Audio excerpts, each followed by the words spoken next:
light our chalice for us to have some sacred time and space together. And Elise is going to do our reading today. Good morning, everyone. Nice to see all your faces. I'm going to invite you to just take one deep breath in and let it go. And bring yourself present to this moment. This reading is from John O'Donohue, one of my favorite poets. It's called For Presence. Awaken to the mystery of being here and enter the quiet immensity of your own presence. Have joy and peace in the temple of your senses. Receive encouragement when new frontiers beckon. Respond to the call of your gift and the courage to follow its path. Let the flame of anger free you of all falsity. May warmth of heart keep your presence aflame. May anxiety never linger about you. May your outer dignity mirror an inner dignity of soul. Take time to celebrate the quiet miracles that seek no attention. Be consoled in the secret symmetry of your soul. May you experience each day as a sacred gift woven around the heart of wonder.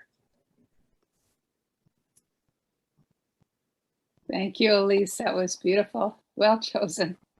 Thank you. I am going to introduce Elisabeth Halliday-Quan, who we are so delighted to have with us today and speaking with us. I'm sure it will be an interesting story that we're all looking forward to. I'm going to ask that we all be muted, and then Elisabeth, you will unmute yourself. And we'll need to put Elisabeth in the speaker view as well. Mary, can you mute everybody? I can. Okay.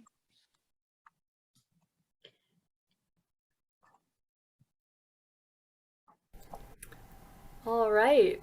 Well, hello, friends. Thank you so much for the invite. I'm really honored, delighted to be here representing the under 40 crew. Yeah, I was just very touched by the invitation. So thank you. I've been able to attend a few of these since this began, and they've been so wonderful. I'm so glad we're doing it. I'm glad we're recording them. I'm glad that that they'll be accessible, for the future. So thanks to all of you for continuing to make this happen, for showing up, for sharing your stories, and yeah, looking forward to sharing some of mine. And I hope I get invited back in 25 years for part 2. Right? That's how this works. For those of you who don't know me, I'm Elisabeth Halliday-Quan. I'm Reverend Sherry's wife. I'm a professional opera singer, and I'm a Unitarian Universalist, almost born and raised. My family joined the church when I was 5. I was born in Boston and was raised in Lexington, Massachusetts, which is just 15 minutes outside of Boston. It is a wealthy, liberal, fairly white community, and as such, I had some very specific ideas about the world that I had for about 18 years until I went somewhere else. I thought that my family was middle class. We were not. We were definitely upper middle. I thought that sexism didn't exist anymore. That was a bummer. Learning about that one later. And I thought, because of the Massachusetts thing, that the country was approximately 45% Unitarian Universalist, give or take. That was also a deep disappointment later on to learn that that's not the case. My parents are both actually New Yorkers. They're both from Long Island.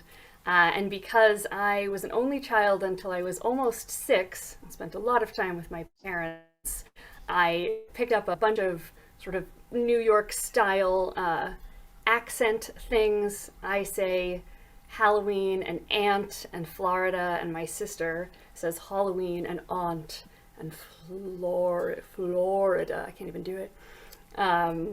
And also there was a lot of cognitive dissonance around what sports teams I was allowed to root for.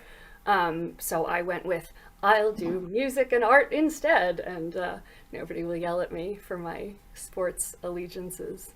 I wanted to talk certainly about my family to start. I think my family is, I'm incredibly close with my immediate family, and they're so important to me, and it's one of those things where I didn't really realize that for a long time, and it's only in the many years since I've been away from Massachusetts that I've really realized, how important they were, how important they are. And I wanted to talk also about my grandparents, who I didn't know, because I think there's some interesting stuff there. My grandmother came here from Germany when she was 11 or 12. This is my mother's mother. And my mother's father was a vaudeville performer who then became a radio broadcaster and then became the Radio City Music Hall broadcaster, which I think was a big deal back in the day. And my grandmother was a huge opera fan who volunteered at the Met and just apparently played opera all day, every day, especially German opera.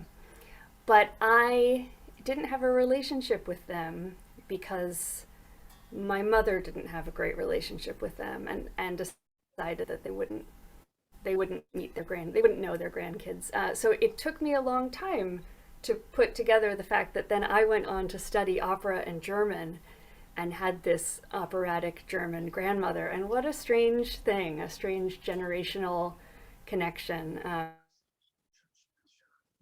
Later, as I was making these decisions.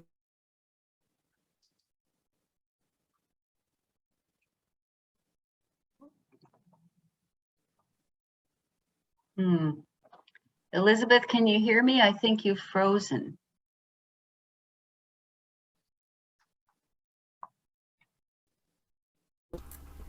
I'm realizing my internet is a little spotty, so I'm so sorry.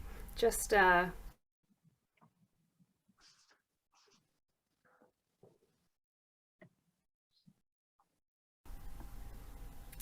we're back. Sorry, friends. If it gets bad, I'll just go downstairs and hopefully that'll be better.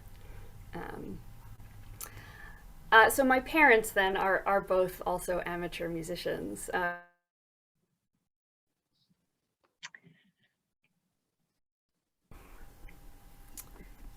I'm gonna try and run downstairs because this does seem quite spotty. I'm gonna just mute and stop my... Sorry.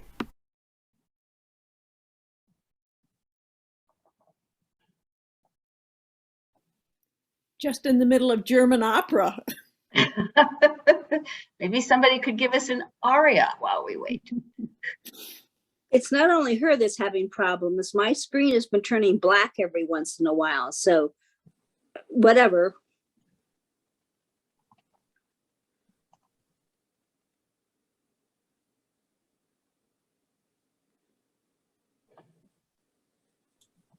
Maybe I could shed a little light on that internet situation. My laptop computer just will not work on Zoom. It's a Zoom related problem for me anyways. I have no problem with Nancy's Apple computer. I have no problem with my iPad or a cell phone. So it's something to do with my computer, which is a laptop. It's about 4 years old, so I don't know if anybody else has common characteristics of that problem. So I'm just not using my laptop anymore for Zoom. I wonder, Mine's an Glenn, iPad. Oh, well, that shoots that theory. Yeah. Sorry. Glenn, I wonder if you have a Zoom account of your own. Do you? No. You might try, it's free. You might try going on to zoom.com and signing up for an account. And not that you should have to do that, but it does seem like it might be a workaround for you. That's a possibility. Thank you. All right, friends. So sorry about that. Hopefully this is better. We're now down on the ground floor. Ooh. And the light is very nice. So this is great. All right. Would everybody please mute? Thank you, except for Elisabeth. Sorry for the drama. Yeah, so historically musical family. My parents were amateur musicians, which is I think what I was saying when I lost you all. My father has an undergrad degree from Binghamton in piano, and then a master's degree in piano and composition from Potsdam. And my mother is a semi-professional singer. She calls herself an amateur choral singer, but she does get paid occasionally. And as far as I'm concerned, that is the only difference between an amateur musician and a professional musician, is that occasionally you get paid. But the two of them decided on slightly more practical careers. My dad went into computer programming so that they could have a house and children and not be starving artists. But then they were thrilled that I went for the starving artist route, because again, there's a way in which, although this is absolutely my dream, it's also the dream of my parents and the dream of my grandparents. I am very fortunate to have a family that's super supportive and encouraging regarding the arts. My sister, who is 6 years younger, in any other family would be the golden child. She got a master's degree in industrial organizational psychology right after undergrad. She's always known that she wanted to do that sort of work. She's currently working for CVS corporate and making a lot of money and has a husband and a child and a house. And my mother wanders around saying, "It's so sad that Catherine never discovered her passion." I'm like, oh, poor Catherine. Is very much the cliche of like weird artsy kid, except it's weird corporate successful kid. So I was almost 6 when she was born. So by some metrics, I'm considered an only child, which sort of resonates. You know, I could speak well with adults at a young age and like to be the center of attention and things like that. And our age difference was such that we mostly ignored each other for quite a while. But then when she was around 14, she started coming to visit me in college, and I realized that she was pretty cool. And now we're incredibly close, which is lovely. I have in recent years been thinking a lot about how grateful I am to have a sibling, because I think as I think about my parents getting older, I think about the loss of the stories that they hold specifically about me and about my childhood, and I worry that losing them also means losing those parts of myself. So recently it's felt so comforting to have a sibling where the two of us together also hold a lot of these stories and can play them back to each other and sort of hold on to this reality together and sustain that and tell her children, which feels important to me now. I think in this pandemic time has started to feel really important.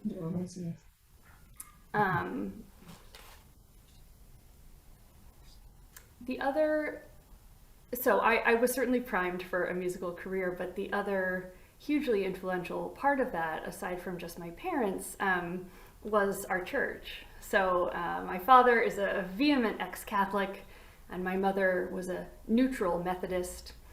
And something happened when I was 4 or 5, and I think it was actually that by the time I was almost 6, they had another child, and were like, oh, we got to get rid of one of these kids, at least for a day. So they discovered a Unitarian Universalist church and threw me off into Sunday school. And I think, like many parents who start that way, they then became entirely sucked in and deeply committed and say what I've heard many people say, which is, I've been a UU all along, I just didn't know that existed.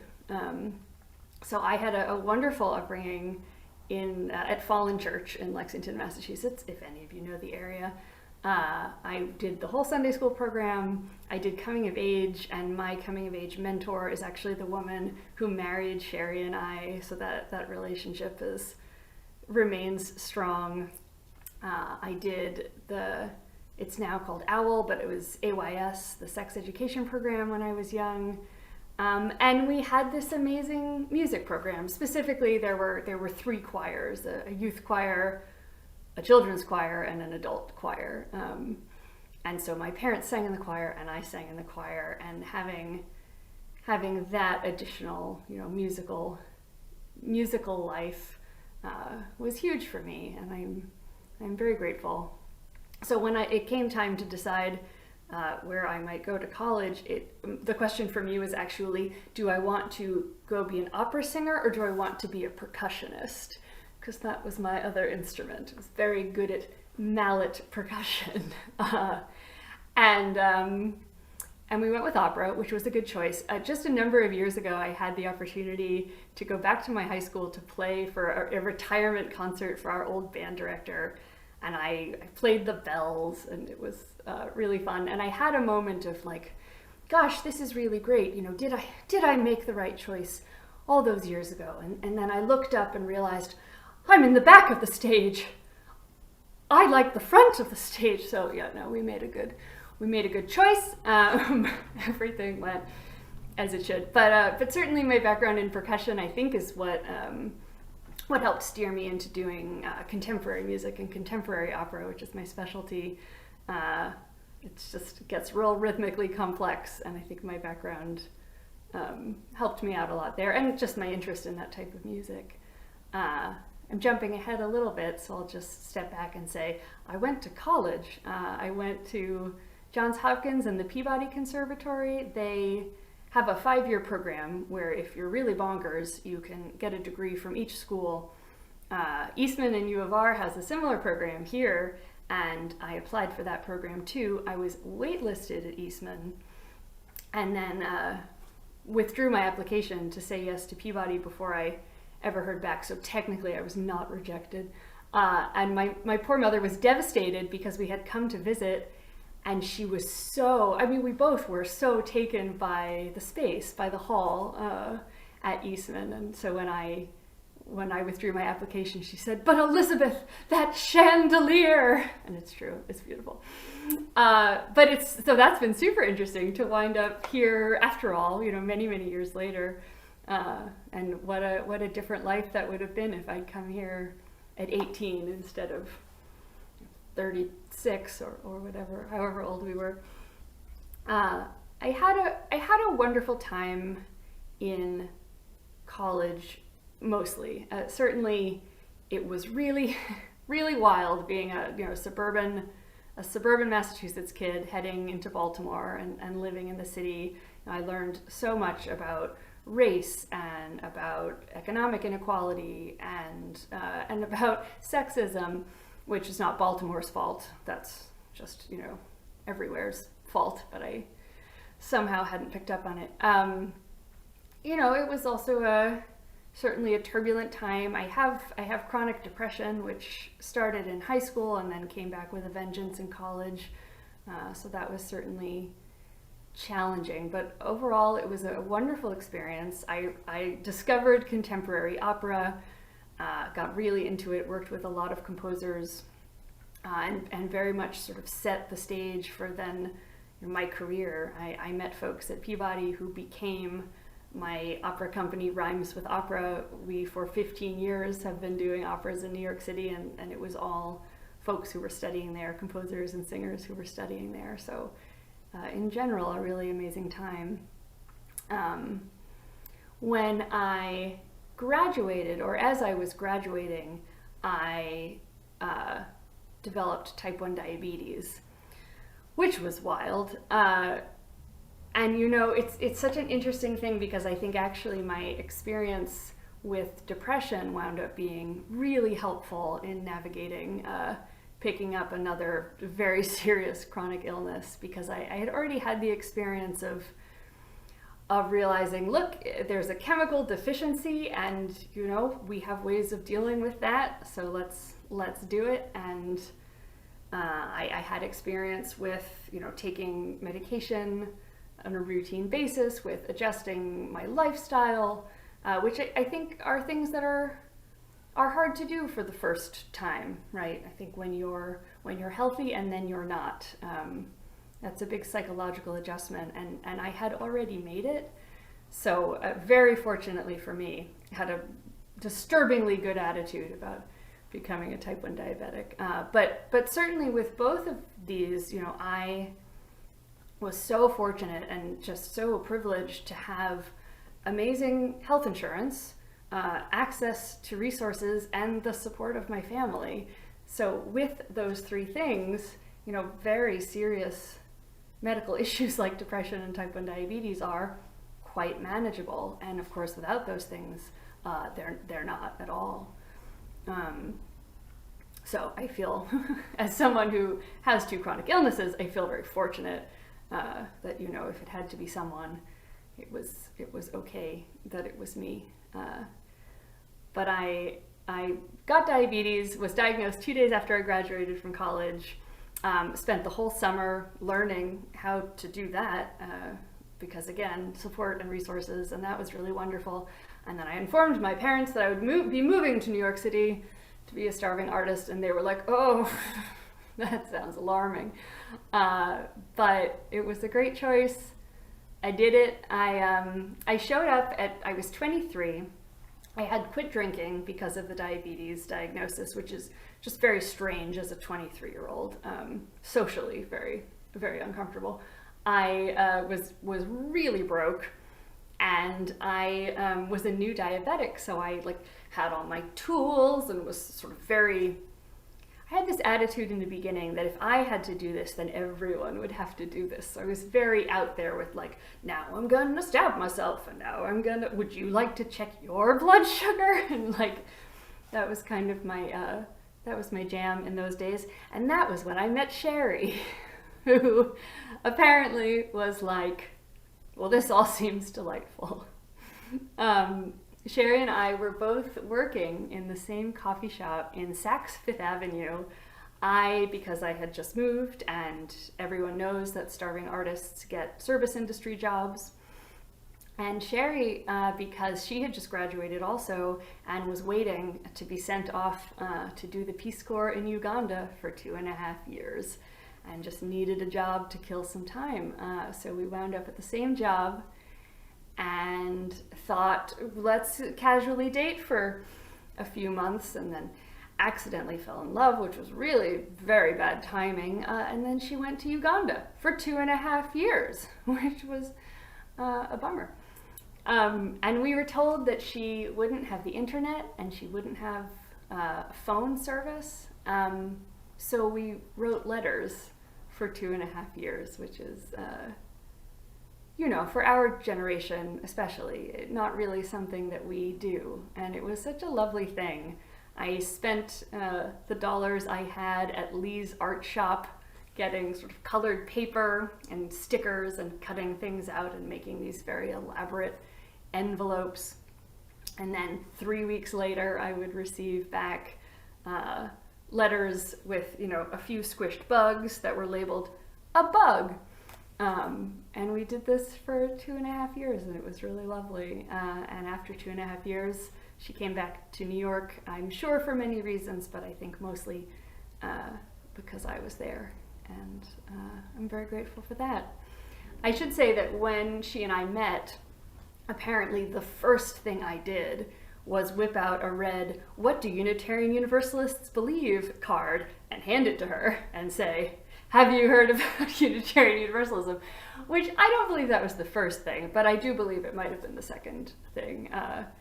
When I moved to Baltimore and realized that not everyone was a UU, I was quite upset about it. So I went through a bit of an evangelical period. I think I no longer have those cards in my wallet, though I do think, that all of us are well served by talking about what's good about our faith to our friends and apparently to strangers who you've just met who are working at your coffee shop. So if you all didn't know, Sherry was not raised UU.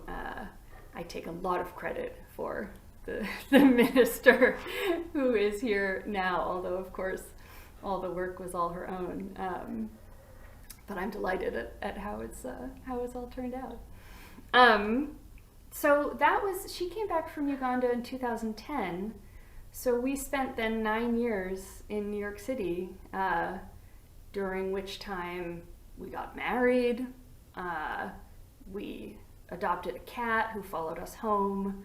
I grew my opera company from a bunch of friends, driving to Philadelphia and Baltimore for terrifying, unsafe basement concerts, to a fully fledged company that's now commissioned and produced and performed, I think, over 20 chamber operas with full orchestra and staging and lighting, and that has been really wonderful. I was working also for the Quaker United Nations office for about 8 years, which was really, really lovely. I was just 2 floors down from the United Nations office. And I don't know if any of you know Allison Hess, who's recently moved here, but she works there. So we would meet up in the elevators, and I'd wave up to my UU counterparts. And Sherry, during those years, was discerning her call to ministry, doing the divinity school thing, and then working in Brooklyn and working out in San Francisco. And it was, all in all, a really delightful time. I think that for me, the idea of transitioning out of New York City after all those years was deeply terrifying. And I and we are just so delighted with how that's gone. I think that I couldn't have imagined the next phase in our life being as lovely as it's been, even despite 2 years of a global pandemic. We've made some excellent friends. We're really loving just the pacing here and the kindness and the culture that we are starting to have access to once again. I've been able to start a small opera company called Rock Opera with some other singers, and we did virtual programming for at least 13, 14 months so far, and are now in the discernment period of, do we continue to be a virtual organization, or shall we go out into the world? And the other thing that's been really, really wonderful for me here is that I've been able, this is partly pandemic, but partly also I think that pacing is much less frenetic here, and there's just a lot more sort of brain space and body comfort that allows for future planning in a way that everything felt so chaotic, I think, for New York City, back in New York City. But something I knew that I would have to think about eventually was what to do after being an opera singer, because opera singing, unfortunately, is a sport, and like sports, doesn't have permanent longevity. And for women especially, many opera singing women can start to lose their voice in their 40s. And I am turning 38 next month. So certainly somewhere in the back of my mind was always like, gosh, I'll have to figure out what to do next. Many musicians teach, I don't. I've done obviously arts administration, but it's not really a passion. So what the last 2 years have allowed me to do is really spend some time thinking about that. And certainly I'm nowhere near giving up singing, but as of yesterday, I have been accepted into a master's degree program at Nazareth for speech-language pathology, which I think is going to be really amazing. So again, bring me back in 25 years, and I will report back on life part 2. And I'll just end by saying, part of what feels wonderful here in Rochester is that here I can imagine doing these 2 things concurrently, it's a 3-year program, and so I see the next 3 years being school and performing and singing, whereas in my New York City life, it always felt like, well, if I need to make a career change, then I have to quit one thing before I can start the other, which I wasn't ready to do. So I'm so grateful to be in an environment and to have the support, obviously, of my wife and of the community, to be able to do both, you know, for the next few years, and to not have to give up on something that I'm passionate about just to start sort of practical logistics for my future. So I'm very excited for what's to come, and thank you all again so much for having me. Sherry, Elisabeth, thank you so much. It was wonderful. And I know people have a lot of questions and discussion for you, if that's all right. I would love that. But before, I could just say to you how grateful that we all are that Sherry came and that you came with her, and to have you as part of our lives, and to have her as our lead minister has been grace and a gift. So with that, let me open up for questions. Please use your reaction buttons to raise your hand. And it looks like the Manilofs have the first question. I've unmuted us. Can you hear me? Yep. Okay. I would like to ask a bit about your time in New York performing, and if you can tell us some production that you were in that really meant a lot to you. That's I love that question. Thank you. Yeah, one of the joys with my company in New York City is that we commissioned directly. So all these pieces were written for our individual voices, and with our go ahead.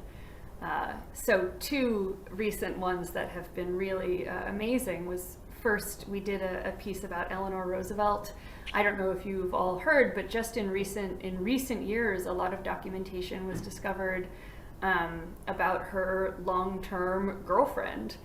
Documentation that was understandably kept hidden for some time, but somehow has now emerged. So we had a composer who wanted to research and write about that story, and I got to play Eleanor Roosevelt, which was really a joy, and it was just musically beautiful piece, and very respectful, you know, and not at all sensationalist, just like a really interesting look at, you know, someone who, because of the time, was in a marriage that was going to be the primary relationship, but that also, of course, was a person with feelings and other relationships, and so that was wonderful. And then just quickly to say, my very favorite piece we've ever done is a space opera. It takes place in space. It's very grim. It's called Red Giant, and it's I love that we can do a sci-fi space opera and get paid for it, and people come to see it, and it's a success. So that's been great. Thank you. How did you handle the height issue playing Eleanor Roosevelt? I mean, I'm pretty tall, so it worked. He was not. Yeah, we that's called suspension of disbelief in the theater. Thank you. Anne has her hand up. Yeah, to what extent are you still involved with the opera company in New York? I am the executive director currently, so very. We did a huge cyber season when the pandemic hit, and then a big production last summer that was all online. And what we're doing now is just doing a slow gear up to an in-person opera in August in New York City. So I'm very involved. I'm coordinating our return back into in-person in a new space. We'll be at the Flea Theater, if any of you are familiar with that, in Tribeca. And then I'll be singing in it.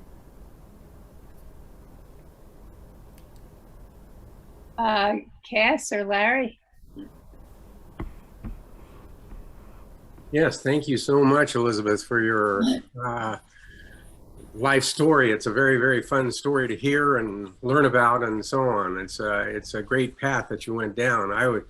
was curious, going on past the last question, just are there places where it's recorded, where some of these more recent operas have been recorded and it'd be possible to go online and see them? Do you have anything like that with your opera company? And the other question I had was, could you give us some history on those earrings that you happen to be wearing? Those are a curious set of earrings, and I'm interested in how they. Oh. Yeah. Yes. Two excellent and related questions. Yes. There is a lot of stuff online. If it is all right for you all, what I can do is send an email to Ruth perhaps, and with some of what I consider to be the best places to find stuff, and to make it easier. We have a website which is rhymeswithopera.org, but I know that it's mostly just snippets there, though certainly you're welcome to check it out. But yeah, I'd love to, I can send that out in an email to be. Yeah, great. That would be great. And I have, go ahead. sorry, I have a question about what you're pursuing as well. What is the degree, and tell me more. Yeah, great. That sounds interesting. Well, let me first say that these delightful earrings are from STEM, which is a relatively new plant store here in Rochester. They've actually just relocated. They were right down on Alexander, and I'm not sure, they have a newer space now, but they sell plants, and we go in, and Sherry buys plants, and I buy earrings and say hello to the chameleon. So I highly recommend if you like plants, earrings, or chameleons. It's a great place. So it's speech language pathology is a field that I didn't know about until 2017, and then was just so surprised and delighted, because it is for me just a combination of my interests. It's the voice, the vocal mechanism and how it works, and how to repair it, and also how language works in the mind, how language works in the brain. And I didn't say that I got really into linguistics and cognitive science when I was at Johns Hopkins, and for fun, I read science books for the lay person. So certainly as a side interest, sort of the language development and cognition is an interest of mine, and speech language pathology is those two things in one thing, which is really cool. It's a 3-year master's program, 3 years because my background is not in this, but they do a longer program for folks like me, and it's at the end of it I should be able to do lots of things, but I think for me, work with traumatic brain injury patients and language rehabilitation. Wonderful, thank you. Anita, your hand is up. You're muted.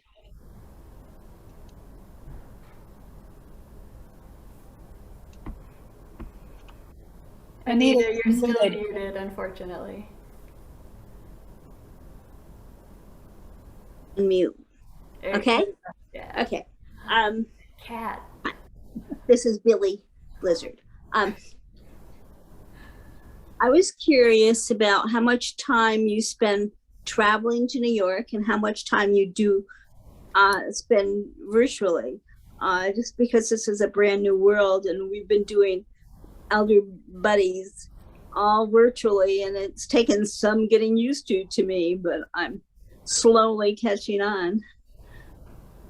Yeah, before the pandemic, I was going, it was going to be every other month. It wound up being once a month for those first brief about 6 months that we were here. And since the pandemic, I have not gone to New York City, which feels wild. We've been entirely virtual this whole time, which as we can all relate to, I mean, was a tremendous transition. Performances too? You've done performance? Wow. Real learning curve. Seriously, yeah. and a real learning curve. I'm so proud of what we've been able to do, and also it's it's just such a different type of work. You know, I think a lot of us went into this for the community collaborative element. And this has been a lot of recording, you know, by myself in my upstairs studio, which is it's been sad and lonely. Yeah. I think we're all, you know, I think that we've all learned a lot of skills that are going to be tremendously useful going forward. And I think there are ways that this sort of accessibility is a real plus. And also with performing, especially, I think we were just so excited to get back, back in person, right? Back to New York. Yeah, thank you. I was just really curious about how that worked for you. Deborah? Well, your wide-ranging interests are fascinating, Sherry. I mean, God, excuse me, Elisabeth. I do know the difference. My deepest apologies. I'm interested in the sort of the juxtaposition of opera versus percussion and mallets and chimes, and they seem related and yet not. So I'm just talk a little more about that, if you would. Gosh, right? You know, when I was young, didn't see them as related at all. It was that I picked up percussion in 5th grade and I liked it and I stuck with it, and I just had always sung and continued to do that. So it felt like two totally disparate interests, like, I don't know, playing baseball and playing the guitar. And it really wasn't till I got to conservatory that I started to think of them as, oh, well, first of all, we're all in the same, you know, umbrella of classical music. But also I think there's an interesting thing about most instruments, actually, that they were all created with some sort of ear toward mimicking the voice.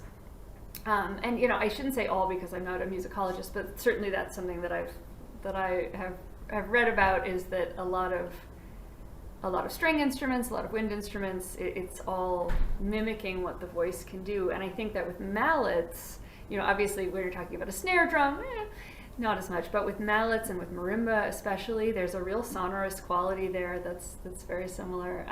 And the other difference is, you know, of course, or similarity with the voice is, you know, you can play a mallet instrument with a melody and a single melody line. So I actually was in an opera as an undergrad that a friend of mine wrote that was 3 singers and a marimba player. And we were all in dialogue, but when it was the marimba's player's time to speak or to sing, my friend had just taken spoken word and turned it into marimba lines with no text at all. So we had this 4-way conversation, and the marimba was mimicking speech. And I don't know if it came across as from an audience perspective. I think the audience was probably like, I don't know what you're saying, it's a marimba. But I think to your point of similarities, there is a real vocal quality there, I think. And again, just that for me, it was my percussion experience that made me realize that contemporary opera was the place for me. Yeah. Well, thank you, Elisabeth. And if you send us a link for that 4-way conversation with the marimba, I'd love to hear it.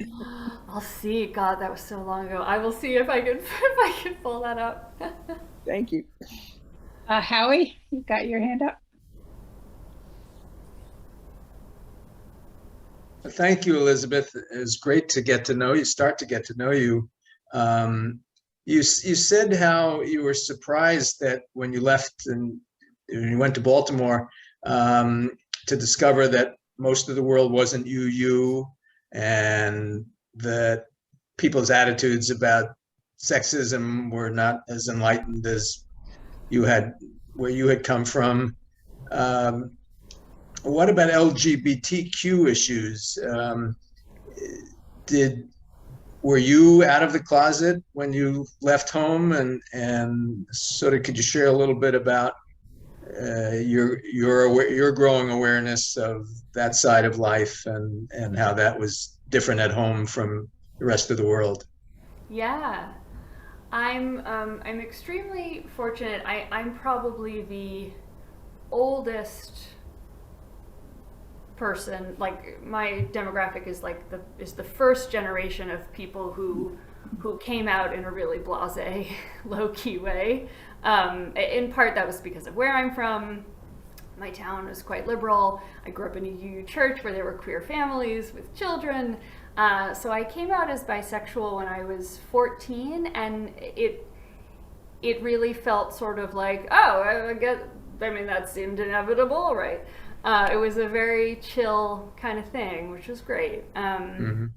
And that was, my peer group was sort of similarly, the way that kids these days are thinking about gender and talking about gender was how we were with sexual orientation. It was like basically all of us were bisexual and open about it, and that was really neat.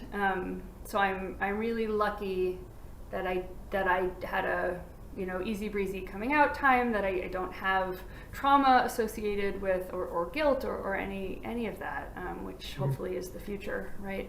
Yeah. I've also been lucky because of where I've lived. So when I went to Baltimore, certainly being in a college environment, but also a city on the East Coast, Baltimore is a pretty queer city, so that didn't feel particularly different or less safe or anything like that. And then New York City obviously is a great place to be queer. We lived in Harlem for 9 years, and I think I probably came into that with some stereotypes around like, oh, will this neighborhood be safe? And it turned out that actually it was a much safer space to be than some of the like touristy midtowny areas where you'd get sort of like random verbal harassment. But yeah, Harlem is just a family friendly neighborhood, and nobody ever cared one way or another. I think I had some concerns moving up here because of stereotypes around like the northern part of New York, and similarly, that's been lovely. This is a pretty queer town too, and a very accepting, welcoming community. So my LGBTQ tale is kind of boring. What I will add, because it's fun, is that my sister is quite a bit younger and also was very shy and didn't have a lot of friends.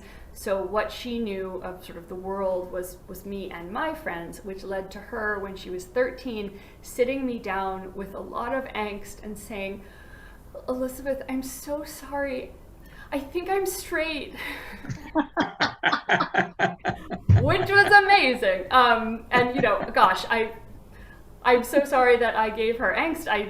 That was never my intention. But also, I love that idea that, like, look, let's all think about sexuality. Let's all think about gender, and then let's all have to make declarations, and then everyone just has to do that, and it's fine. Thank you.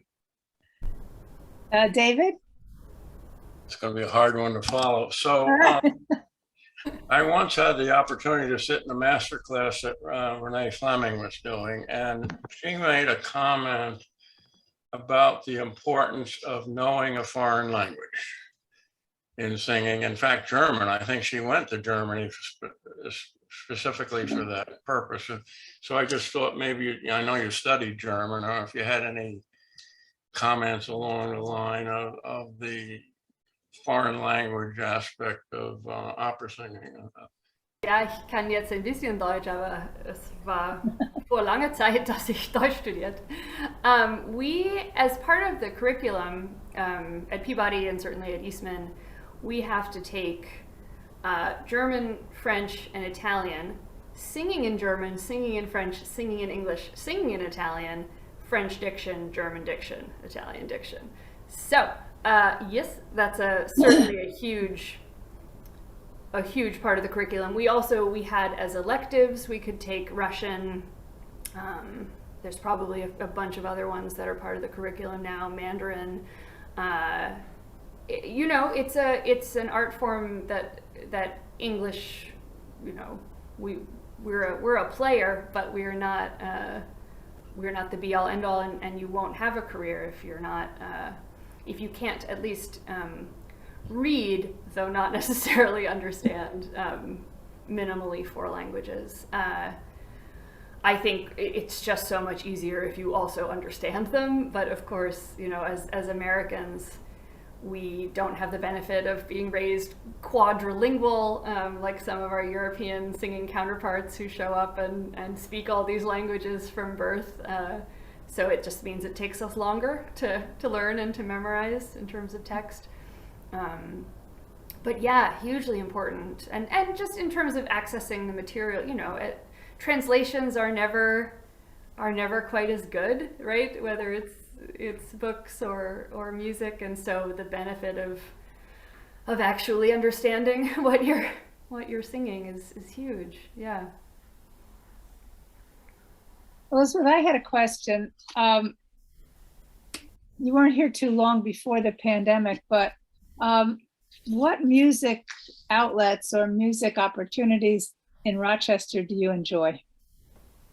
I'm so glad you asked. A few months ago, I joined the Flower City Marching Band, which is the gay band, and I'm playing percussion. That's great. So that's been a surprise. Yeah, when I moved here, I didn't know it. I was like, I will spend a year learning the scene and then sort of figuring out where I fit into it. And then I got 6 months. This is an interesting environment because there's so much music, but the vocal scene is fairly heavily dominated by Eastman, meaning either that they're producing the vocal music with Eastman students, or that that folks looking for vocalists are taking Eastman students for those gigs, which is great for them because they don't have to pay them, or they don't have to pay them as much, but means it's a sort of a strange environment for professional singers, because there are not actually many paid opportunities for classical singers here in Rochester, which was why some of the friends and I wound up starting our own little collective for non-Eastman singers, to just create our own gigs and our own work. But I'm totally blanking on. There's an amazing choral group that I got to see a bunch of times. Lee Wright is the director, and they perform at First Presbyterian. Oh gosh. Downtown United Presbyterian Church. First Inversion. If you haven't heard of them, that's been just some of the most amazing vocal music that I've seen, and he's an incredible programmer, really thoughtful programs. But yeah, Ruth, unfortunately, it's also just that we haven't gotten to see as much as we would have otherwise, right? Thank you. Mary. Morning, Elizabeth. I'm curious, would you tell us a little bit about your transition from, there's an assumption here that you began with classic opera and moved then into more modern strains of the artwork? Yeah.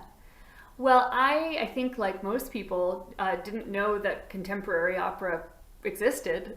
So certainly when I imagined, this is in high school, when I imagined my classical singing career, it was based on what I knew of standard rep. And actually, when I started at Peabody, I thought I would become a Schubert expert or a German lieder expert in general, and that might be my thing, is touring the world singing German lieder, hence the German major. And I did do a lot of that as an undergraduate, and I love that repertoire. And I love most classical operatic repertoire. There were a few things that happened that sort of siphoned me over. I mean, firstly, that I learned that such things existed. Peabody had a really wonderful sort of joint program between the opera department and the composition department, where Peabody would produce student compositions and cast opera singers, which was quite rare at conservatories. So honestly, what happened first was I just got cast in something and was like, oh wow, someone alive wrote this. How strange. And what I loved about that was again the collaboration, that when you're working with a living composer, they will write the music for you and your skill set and your individual voice. I'm a soprano. I have a very strong low register, which doesn't get utilized much in the classical standard classical repertoire for sopranos, because sopranos sing high. So that became a neat thing for me, was working with composers who would write, you know, the ye old stratospheric stuff, but then also let me show off what made me unique, which was a stronger lower register. And then I think that intellectually contemporary music is incredibly stimulating. You know, the amount of time that I have to work on the rhythm and the notes is more time than in standard rep, and I quite enjoy that type of work. But when I graduated, I still, you know, I hadn't decided then that I would only do contemporary music. It was more that as the years went by and I looked at the music I was doing, less and less of it was standard classical rep, and more was contemporary, until finally I embraced it as a label. Yeah. Thank you. I look forward to the links that you'll send so that we can have a little bit more of a felt sense of what this feels like. Yeah. We are just about approaching 11. If there's one more question we could take. Looks like Nancy Brush is raising her hand without using the reactions. Nancy, go ahead. Thank you, Elisabeth. It's been wonderful getting to know you better. And I don't know whether this is really appropriate or not, but I wish once church opens again, maybe sometime in the next year, we might be able to hear you sing. Yeah, I also would love that. You know, when we got here, I got together with Tommy just to say, hello, I'm not here to try and, you know, encroach on your territory, but also what I had said to him was like, look, this is part of what I offer this community, and I'd love to show up a few times a year. And then, you know, I got to do a little bit of virtual choir stuff with him, but for the most part, yeah, just haven't had a chance. But yeah, that's you know, absolutely what I want to be able to contribute is to show up. Good, we'll look forward to it. Yeah, thanks. Well, I think everybody would enjoy that and certainly look forward to it. Elisabeth, thank you. This has been wonderful. It's just very kind of you to take the time and to share your life with us. And we're so glad that we get you to share your life with us in real time.